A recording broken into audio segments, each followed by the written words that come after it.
Hello everyone, আমি Aindrila. Welcome to my mini blog.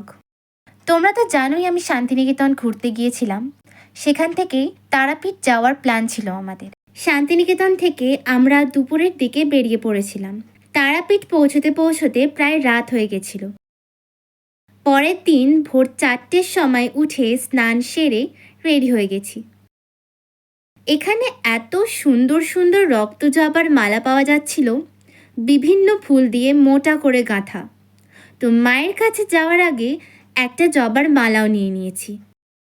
আমি তারাপীঠে এর আগে অনেকবার এসেছি, কিন্তু আজকের মতো লম্বা লাইন এর আগে আর কখনো পাইনি। আমাদের আবার নির্দিষ্ট সময়ে বাড়ি ফেরার ছিল, তাই বাধ্য হয়েই ভিআইপি কুপন নিয়েই মায়ের কাছে গেলাম।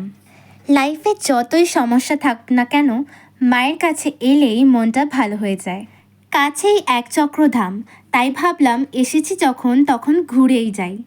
একচক্রধামে কোথায় কোথায় গেলাম সেটা জানতে পারবে পরের ব্লগে। বাই।